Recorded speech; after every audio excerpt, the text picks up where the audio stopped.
안녕하세요, 여러분. 오늘 스캔에서는 중국 경제에 대한 얘기를 이어가 보겠습니다. 중국 경제가 쉽게 꺾이지 않을 거다. 이런 주장이 나왔어요. 그래서 오늘 이 주장을 찬찬히 짚어보겠습니다. 우리도 사실 그렇죠. 중국 경제가 안 좋다 하는 얘기를 들어도 중국이란 나라 그렇게 쉽게 꺾일 나라 아니다. 그런 생각이 들죠. 어떻게 보면 오늘 얘기는 그 생각의 근거를 한번 정리해보는 그런 기회가 될 것 같습니다. 최근에 이 주장을 내놓은 사람은 다름 아닌 파이낸셜 타임즈의 얼굴이라고 할 수 있는 마틴 울프입니다. 칼럼 제목이 We shouldn't call peak China just yet. peak China라는 말 서방 경제학자들이 많이 써요. 중국 이제 정점이고 내려갈 일만 남았다라는 뜻이죠. 그런데 중국 경제가 디플레에 빠졌다 이런 얘기 많이 나왔고요. 또 디플레 벗어났다 이런 얘기도 많이 나왔지만 중국 경제가 지금 디플레인가 중국 경제가 정점을 지났나 이런 질문 자체가 현상에 대한 진단이라는 거죠. 굉장히 단기 관점입니다. 하지만 중국 경제의 발전은 훨씬 더 장기적인 관점으로 조망할 필요가 있다. 그게 우리로 하여금 더 올바른 판단을 하게 해줄 거다. 이게 마틴 울프 주장입니다. 자, 중국은 현재 중소득 국가예요. 세계은행이 만들어낸 용어입니다. 세계은행은 해마다 중소득 국가를 규정합니다. 전 세계 국가들의 국민소득을 놓고 중간 70%에 해당하는 나라들을 전부 중소득 국가라고 부릅니다. 중간 70%를 다 포함하는 거니까 사실은 이 범위가 엄청나게 커요. 작년에는 총 국민소득 GNI 기준으로 1136달러에서 13,846달러까지가 중소득 국가였습니다. 70% 아래쪽은 자동적으로 저소득 국가, 그리고 위쪽은 자동적으로 고소득 국가에 포함이 됩니다. 중국 국민소득이 현재 얼마냐? 작년 기준으로 12,500달러예요. 자, 거의 중소득 국가 상단에 와 있습니다. 하지만 여전히 중소득 국가죠. 이 범위가 해마다 바뀌고 사실 상단이 계속 올라가고 있기 때문에 중국도 빨리 올라가야만 고소득 국가로 진입을 할 수 있게 됩니다. 과연 그렇게 될 수 있을까? 아니면 중국이 중소득 국가의 함정에 빠진 건가? 여기서 중소득 국가의 함정이라는 말은 전통적인 생산 요소, 그러니까 토지, 자본, 노동을 투입해서 경제 발전을 해 나가면 한계에 봉착한다. 중소득 국가 이상으로 가기가 어렵다라는 얘기입니다. 중국이 그런 나라인가? 마틴 울프가 이 질문을 하고 있어요. 자, 중국의 1인당 GDP는 작년 현재 구매력 기준으로 PPP 기준으로 미국의 28%입니다. 4분의 1 약간 넘는 거죠. 그런데 중국은 인구가 많잖아요. 미국의 4배 훌쩍 뛰어넘습니다. 전체 GDP를 구매력 기준으로 보면 중국은 미국을 능가하죠. 미국 따라잡은 지는 꽤 몇 년 됐습니다. 사실 구매력 기준으로 보면 중국 GDP는 세계 1위죠. 그런데 만약에 중국 GDP가 여기에서 2배 더 증가하면 어떻게 될까요? 당연히 미국의 2배를 넘게 되는 거고요. 유럽과 미국 GDP를 합한 것보다 중국 GDP가 더 커지는 겁니다.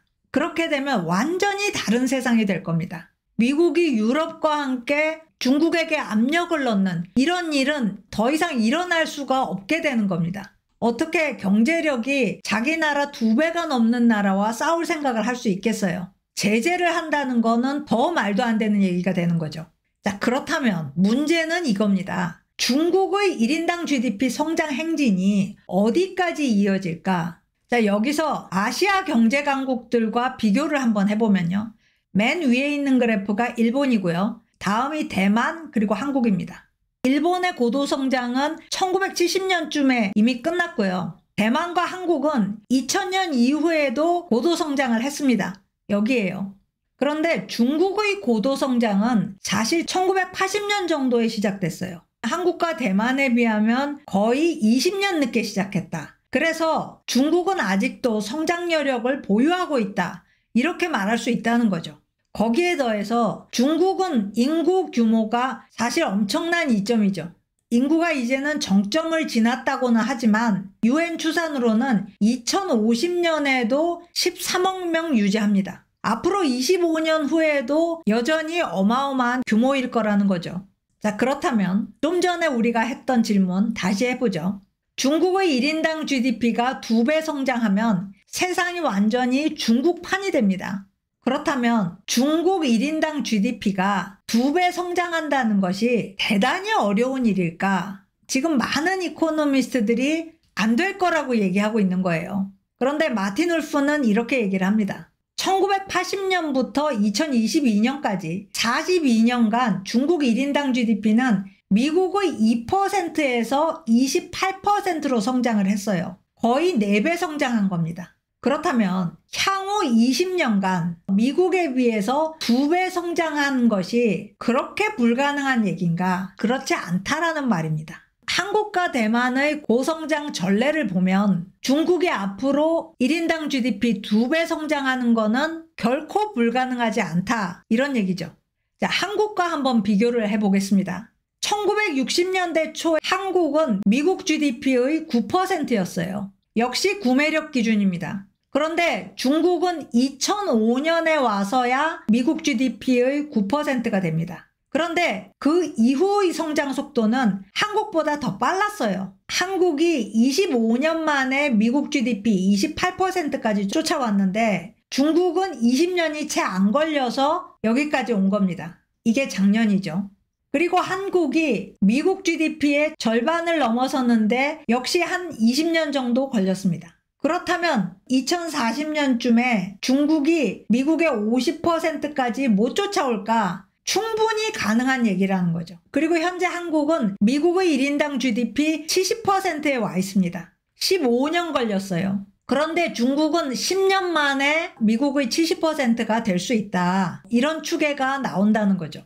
자, 물론 현재 중국 경제의 문제가 가벼운 문제들이 아닙니다. 그거는 분명해요. 하나하나 짚어보면요. 부동산 문제 굉장히 큽니다. 사실 지금 중국 GDP 성장이 둔화하고 있는 주 원인은 부동산 문제 때문입니다. 자, 차트에서 맨 위에 있는 점선 그래프가 팬데믹 이전의 중국 GDP 성장 추세선입니다. 그런데 현재 부동산은 이 밑에 있어요. 그리고 또 상당히 추세선을 벗어나 있는 게 운송교통, 소매, 접객입니다. 나머지 섹터들은 추세선보다 약간 아래긴 하지만 그래도 따라가고 있습니다. 그러니까 GDP 성장을 둔화시키고 있는 것은 사실 부동산이다. 이렇게 러프한 진단을 내릴 수 있는 거죠.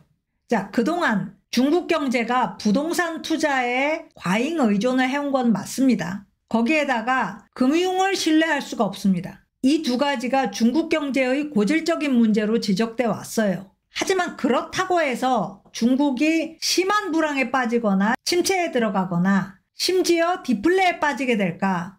여기서 또 한국과 비교해 보면요. 한국 경제도 그동안 위기가 있었죠. 1982년에 부채 위기가 있었고 97년에 외환위기가 있었습니다. 그런데 이런 경제 위기에도 불구하고 빠르게 부활했다는 거죠. 중국 역시 장기 불황은 없을 것이다. 일본은 버블이 꺼지면서 장기 불황으로 들어갔습니다. 그 이전이 고성장기가 아니었어요. 그냥 자산 가격이 폭등을 한 기간이었습니다. 그래서 중국이 장기 불황에 빠질 거라고 전망하는 거는 잘못됐다. 마틴 울프는 이렇게 주장합니다. 자, 중국은 주로 자본 투입을 통해서 지금까지 선진 경제를 따라잡아 왔어요. 그런데 이 방식이 이제 수명을 다했다라고 서방 경제학자들은 진단을 해요. 이게 올바른 진단인가? 실제로 중국 경제의 최대 난제는 수요의 원천이 소비가 아니라 대출에 기반한 투자라는 점입니다. 차트를 보면 이 진한 파란색이 소비고요. 연한 파랑이 투자입니다. 그리고 이 투자는 주로 대출 끌어다가 했다는 거죠. 코로나 때 보면 극명하게 나타납니다. GDP 성장률에서 수요 측면에서 바라보면 어떤 것들이 얼만큼 기여를 했나. 소비는 기여를 아예 못해요. 투자가 다 했습니다. 2022년 봉쇄 기간에도 투자 기여 덕분에 GDP가 이만큼이라도 성장한 거다. 이런 얘기죠. 그런데 2008년 이래 중국의 투자 성장은 여기서부터입니다. 투자가 급격하게 성장했는데요.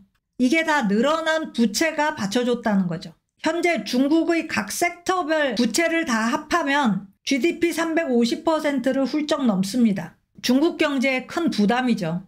자, 조금 전에 GDP 성장을 수요 측면에서 봤는데 이번에는 공급 측면에서 한번 보겠습니다. 중국 경제의 공급은 혁신이 드라이브 했다기보다는 자본 축적을 통해서 늘어났다. 이게 굉장히 문제가 된다. 이런 진단이 있죠. 이 진단도 틀린 건 아닙니다. 2009년부터 2022년까지 13년간 총 요소 생산성, 이 핑크색입니다. 총 요소 생산성이 중요한 것은 자원의 효율적 사용의 척도가 되기 때문이에요.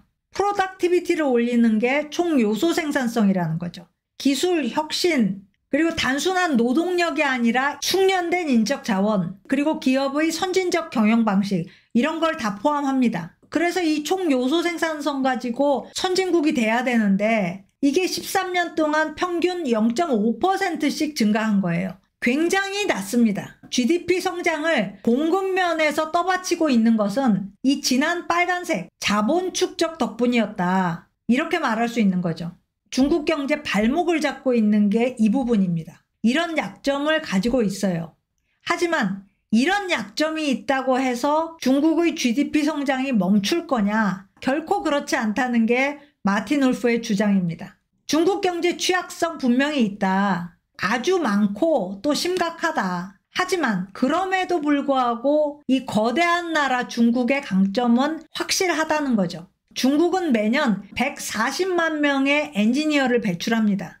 압도적이죠. 특허 건수도 세계 최고입니다. 중국은 이미 2012년에 특허 출원 경쟁에서 미국을 이겼어요. 지금은 미국의 3배가 넘습니다. 거기에다가 활발하게 창업하고 있고 기업가 정신이 넘칩니다. 전기차와 정보통신 기술에서는 이미 세계 최고에 근접하고 있습니다. 이런 나라의 GDP가 어떻게 성장을 멈출 건가? 그런 일은 있을 수 없다라는 거죠. 물론 중국 경제를 아주 확신에 차서 비관적으로 보는 시각도 있습니다. 상당히 많아요. 대표적으로 유명한 경제 농객이죠. 아담 포슨, 피터슨 인스티튜트 소장입니다. 포린 어페어스 가장 최근 호에 중국 경제 기적의 종언이라는 아티클을 기고했어요. 앞에서 본 여러 가지 중국 경제의 고질적 문제들을 얘기하면서 중국의 경제 모델이 이제는 끝났다라고 주장을 하죠. 그리고 많은 학자들이 여기에 동의를 합니다. 그런데 마틴 울프 생각으로는 중국 경제는 우리가 앞에서 본 문제들이 진짜 문제가 아니다. 중국 경제는 기본적으로 정치적인 문제다. 국내 정치의 문제, 그리고 글로벌 정치의 문제다. 이렇게 얘기를 합니다. 국내 정치 쪽을 보면요. 과연 중국의 국가 리더십이 급성장의 지속을 원하느냐, 아니면은 안정성을 선호하느냐. 이게 중국 경제를 결정할 거라는 거죠. 그리고 당장의 수요 부양뿐만 아니라 과잉저축이나 과잉투자, 부동산 의존, 그리고 과도한 부채에 대해서 정부가 조치를 취할 것이냐, 또 정부가 민간 기업에게 이니셔티브를 넘겨줄 것인가, 아니면 정부 통제하에 이 기업들을 둘 것인가, 이거를 결정해야 되는데 이 또한 정치적 문제입니다. 자, 마지막으로 코로나 봉쇄 때문에 생긴 국민의 트라우마를 치유해 줄 것인가. 여기서 치유라는 것은 공개적 치유를 말합니다. 정부가 잘못했다라고 사과를 하고 이런 일은 다시 일어나지 않을 것이다라고 약속을 하는 거죠. 이 모든 정치적 문제를 풀어낸다면 중국 경제 아무 문제도 없다. 계속 성장은 유지할 거라는 겁니다.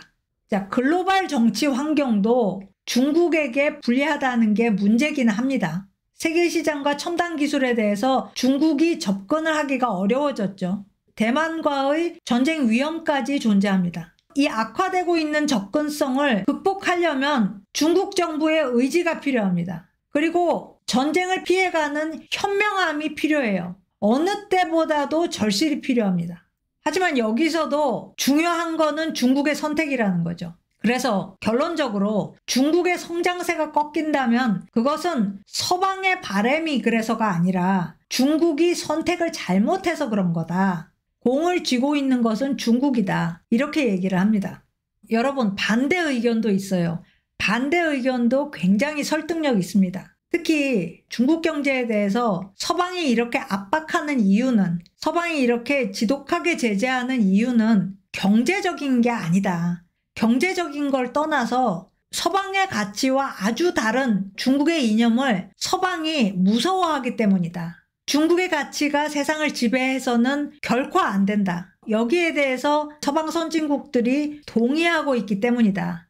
이런 주장도 만만치 않습니다. 그래서 서방은 온 힘을 다해서 중국이 더 이상 성장하지 못하도록 누를 거라는 거죠. 우리는 이런 다양한 견해들 사이에서 판단해 나가야 되는 거고요. 자, 오늘 스캔 여기까지입니다. 고맙습니다.